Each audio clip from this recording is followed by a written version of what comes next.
¿Será que por saber que Cristo vino en carne ya se es salvo?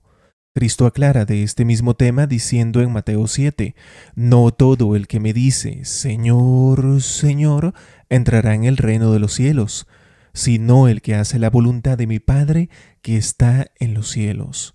Únicamente el que hace la voluntad de Dios. Y en 1 Tesalonicenses 4 nos dice cuál es esa voluntad de Dios. Nos dice, porque esta es la voluntad de Dios, vuestra santificación. Esta es la voluntad de Dios que se hace o no se hace.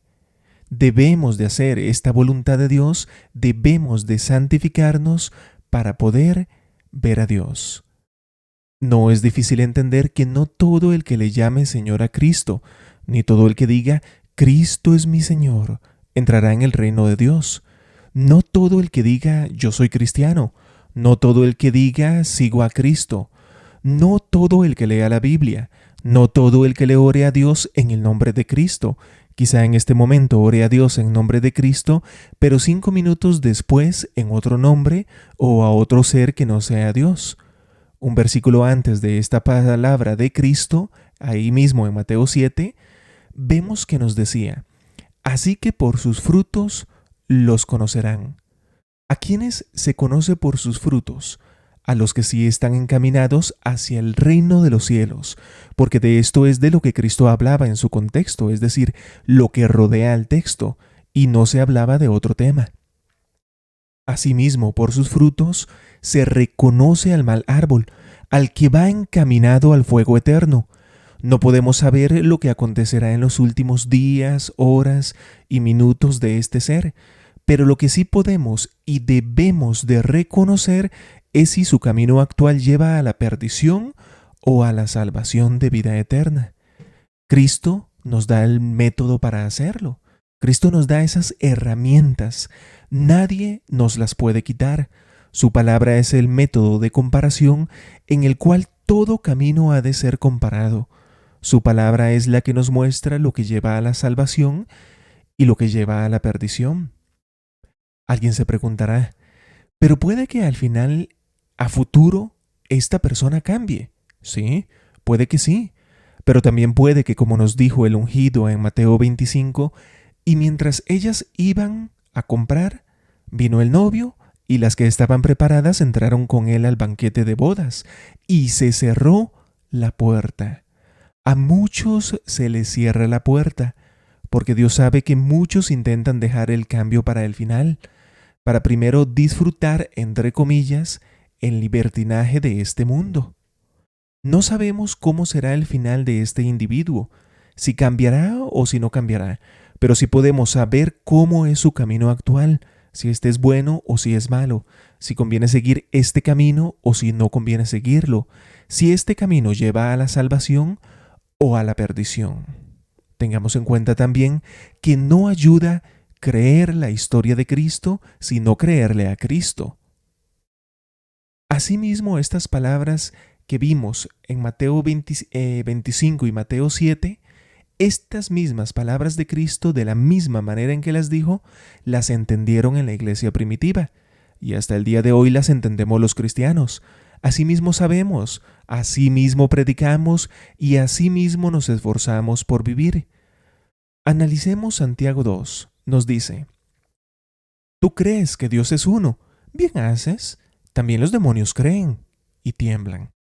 En otras palabras, nos está diciendo, ¿crees en Dios? Muy bien, pero con solo eso no ganas nada. Los demonios también creen en Dios y los satanistas también, y no por eso serán salvos. No por creer que hay un Dios, sino por creer que el Mesías es su Hijo, el Salvador, alguien será salvo. Eso es lo que nos está diciendo directamente en Santiago 2. ¿Tú crees que Dios es uno? Muy bien, pero también los demonios creen y tiemblan. Los satanistas también creen, lo saben y lo reconocen, solo que por voluntad propia han decidido tomar otro camino que les ha parecido mejor. El problema es que no solo el camino satanista se opone al camino cristiano. Muchos son los caminos que parecen hasta similares al camino cristiano, pero que en algún punto importante se desvían. A muchos les parecerá un camino cristiano. Proverbios 16. Hay camino que al hombre le parece derecho, pero al final este es camino de muerte. Aquí no nos está hablando de los caminos que evidentemente están torcidos, sino que aquel que transita ese camino está seguro que es un camino derechito, un buen camino, pero es un camino de muerte. ¿Por qué motivo? Porque no lleva a la santidad del ser humano y como está escrito, sin santidad nadie verá a Dios. De ahí que es un camino de muerte espiritual. Ahora nos preguntamos, ¿qué hay acerca de los requisitos para la salvación de vida eterna? ¿Qué es entonces lo que se necesita para ser un verdadero cristiano? Nos dice el ungido nuevamente, esta vez en Juan 14, si me aman, guarden mis mandamientos. También nos dice ahí mismo en Juan 14, el que tiene mis mandamientos y los guarda, ese es el que me ama, y el que me ama será amado por mi Padre, y yo lo amaré y me manifestaré a él. Aquí no nos está hablando de ese amor de Dios con el que nos amó primero, no. Ese es, entendemos, que fue enviar a Cristo, tal y como nos dice la Escritura, para dos cosas. Primero, para dejarnos su evangelio, donde figura su ley de santidad, bajo la cual se ha de conducir el cristiano para vida eterna, y también para hacer el sacrificio expiatorio. En eso consistió el amor de Dios para con toda la humanidad. Ese es otro. Pero aquí nos está hablando de un amor que es producto de amar a Cristo guardando sus mandamientos. Por eso vemos que aparece el verbo ser conjugado en futuro. Será amado por mi Padre y yo lo amaré. El verbo amar también aparece conjugado en futuro. Lo amaré. ¿Producto de qué? Producto de que tuvo los mandamientos de Cristo y los guardó. Esto es importantísimo, a la verdad, tenerlo en cuenta. Solo aquel que esté dispuesto a dejar todo prejuicio y tradición que sea necesario dejar para seguir a Cristo según su evangelio invariable, el evangelio eterno de Cristo, solo este es el que realmente ama a Cristo. Este es el cristiano, el que no se aferra a seres humanos, pensamientos de ellos, razonamiento humano o tradiciones. Se aferra a la palabra de Dios únicamente. Cristo nos explica que hay 3 pasos para seguirle a Él, y solo hasta haber realizado los 2 primeros pasos podríamos decir que le estamos siguiendo en verdad. Ya no sería simplemente decirlo, sino que efectivamente, además de decirlo, nuestros actos lo estarían mostrando. Mateo 16. Entonces Jesús dijo a sus discípulos, si alguno quiere venir en pos de mí, niéguese a sí mismo, tome su cruz y sígame. Primero, el negarnos a nosotros mismos. Esto representa la parte más dura. Requiere dejar atrás todo eso que era necesario dejar para poder seguir a Cristo tal y como Él nos lo demanda en santidad. Dejar atrás deseos, tradiciones, prejuicios doctrinales, negar nuestra carne, negarnos al pecado y todo lo que sea necesario dejar atrás. Eso es el negarnos a nosotros mismos, para poder también decir como Pablo decía, Gálatas 2, y ya no soy yo el que vive, sino que Cristo vive en mí. Pero ¿cómo podríamos decir eso si todavía no nos hemos despojado de nuestra vieja forma de vivir? De eso que nos hace movernos en sentido contrario, en ocasiones sin saber y en ocasiones aún sabiendo. En esto consiste el negarnos a nosotros mismos.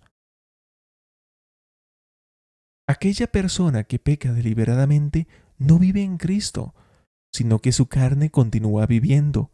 Es su carne la que continúa obrando y es su carne la que está pecando. No tiene Cristo el control de esa vida. Esa persona no se ha entregado a Cristo literalmente.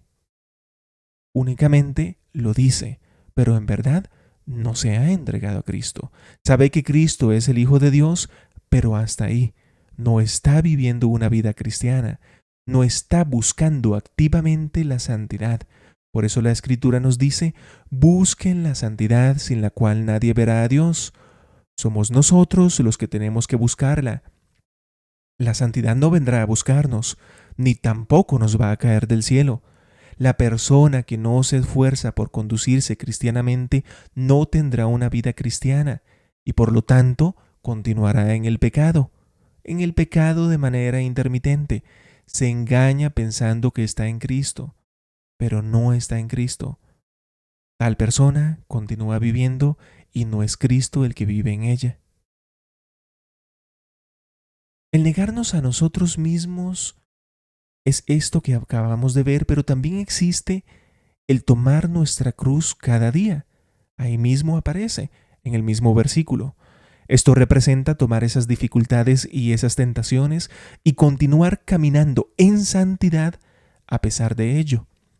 Si así hacemos, podemos decir que realmente por fin le estamos siguiendo.